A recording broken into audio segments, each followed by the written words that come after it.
Hello friends, नमस्कार। स्वागत है आप सभी का मेरी इस वीडियो क्लास में, जिसमें आज हम लोग बिहार बोर्ड क्लास 9th के इंग्लिश बुक पनोरमा से 4th chapter too many people too few trees का क्वेश्चन आंसर बनाएंगे, जिसे मोती निशानी ने लिखा था। इससे पहले के वीडियो में हम लोगों ने इस चैप्टर के 10 पैराग्राफ को पूर्ण रूप से हिंदी ट्रांसलेट करते हुए पढ़ा था तथा इस चैप्टर में प्रयुक्त सभी टफ वर्ड मीनिंग को लिखा था। चैप्टर 1 से लेकर चैप्टर 4 तक के सभी video with question answer solution आपको मेरे चैनल के Bihar board class 9th English pros वाले प्लेलिस्ट में मिल जाएगा। क्रमबद्ध रूप से पढ़ने के लिए उन सभी वीडियो को अवश्य देखें। इसके अलावा आपको मेरे चैनल पर बिहार बोर्ड से ही क्लास 7th, 8th, 9th और 10th के संस्कृत, इंग्लिश, मैथ, जीके इत्यादि के और भी बहुत सारे वीडियो मिल जाएंगे।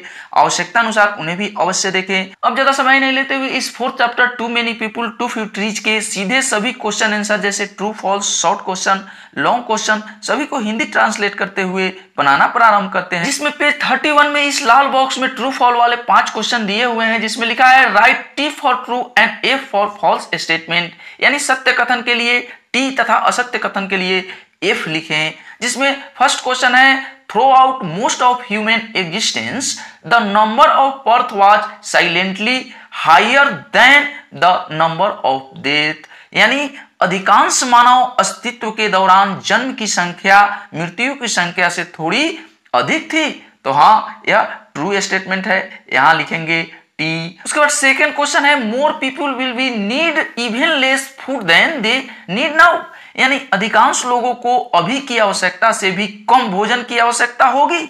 नहीं, यह फॉल्स स्टेटमेंट है। जनसंख्या बढ़ेगा तो भोजन की आवश्यकता बढ़ेगी, यहां लिखेंगे एफ। उसके बाद थर्ड क्वेश्चन है more people both town and country become more crowded, यानी अधिकांश लोगों के साथ शहर और देशों में अधिकांश भीड़ हो जाती है। तो हाँ, यह सत्य है कथन, इसमें ट्रू लिखेंगे यानी टी। उसके बाद फोर्थ क्वेश्चन है higher population density is also not likely to exacerbate crime, ethnic conflict and warfare, यानी उच्च जनसंख्या घनत्व होने पर भी अपराध, जातीय संघर्ष और युद्ध के बढ़ने की संभावना नहीं है। नहीं, यह फॉल्स स्टेटमेंट है। जनसंख्या बढ़ेगा तो अपराध बढ़ेंगे, क्राइम इत्यादि बढ़ेंगे। उसके बाद फिफ्थ क्वेश्चन है population size and rate of growth are key elements in environmental change, यानी जनसंख्या का आकार और विकास दर पर्यावरण परिवर्तन के प्रमुख तत्व हैं। तो हाँ, यह सत्य स्टेटमेंट है। यहाँ इस पेज नंबर 32 में यहाँ इस लाल बॉक्स में 3 क्वेश्चन दिए गए हैं। लिखा है answer the following question very briefly, यानी निम्नलिखित प्रश्नों के उत्तर काफी ध्यान पूर्वक देना है। जिसमें फर्स्ट क्वेश्चन है how long has the global population been repeatedly going up, यानी विश्व की जनसंख्या कितने समय से तेजी से बढ़ रही है। तो इस फर्स्ट क्वेश्चन का आंसर होगा the global population has been repeatedly going up by more than 80 million people every year, यानी विश्व की जनसंख्या हर साल 80 मिलियन से भी अधिक लोगों द्वारा तेजी से बढ़ रही है। अब यहाँ सेकंड क्वेश्चन है what happens when the population goes up, यानी क्या होता है जब जनसंख्या बढ़ जाती है। तो इस सेकंड क्वेश्चन का आंसर होगा when the population goes up it effects the environment and deforestation, यानी जब जनसंख्या बढ़ जाती है तो यह पर्यावरण को वनों की कटाई के रूप में प्रभावित करती है। तथा यहाँ थर्ड क्वेश्चन लिखा है how many American die each day of asthma, यानी कितने अमेरिकी हर दिन अस्थमा से मरते हैं। तो इस थर्ड क्वेश्चन का आंसर होगा 14 American die each day of asthma, यानी अस्थमा से हर दिन 14 अमेरिकी की मौत होती है। अब आगे यहाँ इस नेक्स्ट पेज में इस लाल बॉक्स में 2 सेटों में क्वेश्चन दिए गए हैं, जिसमें फर्स्ट सेट में फिलिंग्स द ब्लैंक्स है और आगे जो 4 क्वेश्चन है वो शॉर्ट क्वेश्चन है। यहाँ पर ये 5 फिलिंग्स द ब्लैंक्स दिए गए हैं, जिसमें लिखा है complete the following statement on the basis of the lesson, यानी पाठ को पढ़ने के आधार पर आप यहाँ जो खाली जगह दिए गए हैं उनको भरेंगे। तो आपकी सुविधा के लिए मैंने अलग से लिख कर रखा है, क्योंकि बुक गंदा न हो, आप इसको अपने नोटबुक में अवश्य लिख लीजिएगा। इसमें फर्स्ट क्वेश्चन है the more we have the better, तो उसके आगे यहां पर लिखेंगे ऑफ वी आर, यानी हमारे पास जितना अधिक है हम उतने ही अच्छे हैं। उसके बाद सेकेंड क्वेश्चन है history and common sense tell us that we, तो उसके आगे लिखेंगे कैन कंट्रोल पॉपुलेशन ग्रोथ, यानी इतिहास और सामान्य ज्ञान हमें बताते हैं कि हम जनसंख्या वृद्धि को नियंत्रित कर सकते हैं। उसके बाद थर्ड क्वेश्चन है as the population growth more and more people are faced, तो उसका आंसर लिखेंगे to convert forest into farmland, यानी जैसे जैसे जनसंख्या बढ़ती है अधिक से अधिक लोग जंगलों को कृषि भूमि में बदलने के लिए मजबूर होते हैं।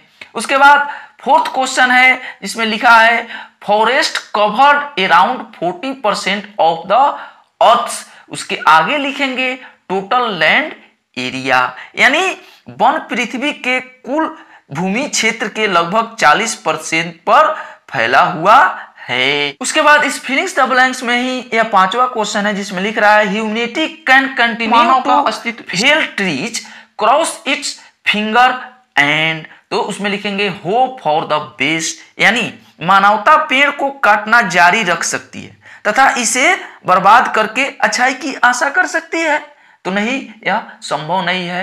वनस्पति को हमें बचाए रखना चाहिए। अब आगे यहाँ पर 4 शॉर्ट क्वेश्चनों का एक सेट है जिसमें लिखा है answer the following question very briefly, यानी यहाँ पर जो क्वेश्चन दिए गए हैं इनका उत्तर काफी ध्यान पूर्वक देना है। जिसमें फर्स्ट क्वेश्चन है name the countries in which the population growth has been slowed down remarkably, यानी उन देशों के नाम बताइए जिनमें जनसंख्या वृद्धि उल्लेखनीय रूप से धीमी हो गई। तो इस फर्स्ट क्वेश्चन का आंसर होगा China, Thailand and Egypt are the countries in which the population growth has been slowed down remarkably, यानी चीन, थाईलैंड और मिस्र ऐसे देश हैं जिनमें जनसंख्या वृद्धि उल्लेखनीय रूप से धीमी हो गई। सेकेंड क्वेश्चन है the poverty and general health of the world's forest is threatened how, यानी विश्व में वनों की उत्पादकता और सामान्य स्वास्थ्य को खतरा है कैसे, तो इस सेकेंड क्वेश्चन का आंसर होगा the productivity and general health of the world's forest in threatened by such thing as the greenhouse effect, ozone layer depletion, airborne pollution and acid rain, यानी दुनिया के जंगल की उत्पादकता, सामान्य स्वास्थ्य को, ग्रीन हाउस प्रभाव, ओजोन परत की कमी, वायु प्रदूषण और अम्ल वर्षा जैसी चीजों से खतरा है। थर्ड क्वेश्चन है what happen the ability of the biosphere to sustain life, यानी जीवन को बनाए रखने के लिए जीव मंडल की क्षमता में क्या बाधा आती है, तो इस थर्ड क्वेश्चन का आंसर होगा the eventually consequence of massive and ongoing deforestation hamper the ability of the biosphere to sustain life, यानी बड़े पैमाने पर और चल रहे वनों की कटाई के अंतिम परिणाम जीव मंडल की जीवन को बनाए रखने की क्षमता में बाधा डालते हैं। फोर्थ क्वेश्चन है how does deforestation in Nepal effect India, यानी नेपाल में वनों की कटाई भारत को कैसे प्रभावित करती है, तो इस फोर्थ क्वेश्चन का आंसर होगा the deforestation in Nepal effect India as devastating floods, यानी नेपाल में वनों की कटाई भारत को विनाशकारी बाढ़ के रूप में प्रभावित करती है। अब आगे यहाँ पर लॉन्ग आंसर क्वेश्चन के अंतर्गत यहाँ 5 क्वेश्चन आपसे पूछे गए हैं जिसमें फर्स्ट क्वेश्चन है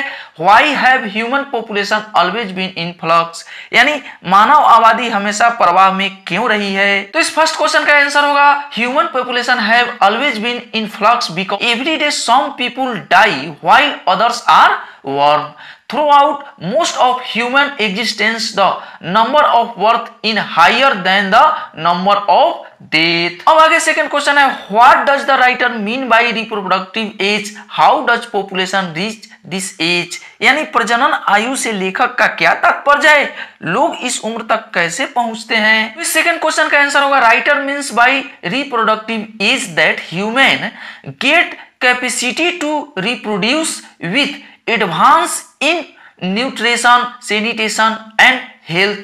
People live longer and thus they reach the reproductive age. तथा यहाँ पर इस थर्ड क्वेश्चन में लिखा है what is human made population, यानी मानव निर्मित प्रदूषण क्या है, how has it affected America, यानी इसने अमेरिका को कैसे प्रभावित किया, how will it affect your locality, यानी यह आपके इलाके को कैसे प्रभावित करेगा। तो इस थर्ड क्वेश्चन का आंसर होगा deforestation is human made population, it has affected America as about 60,000 Americans die each year from reforestation disease, 14 Americans die each day of asthma aggravated by air pollution. It will be affected our locality as respiration problem, asthma disease etc. Next fourth question में लिखा है population size and rate of growth are key elements in environmental change. Explain with any two example from our own society.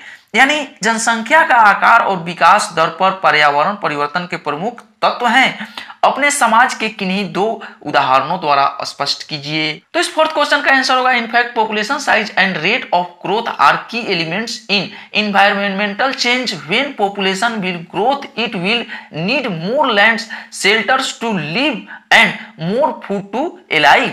This will cause as cutting of forest in many on society. I see that may are cutting tree repeatedly to make their shelters.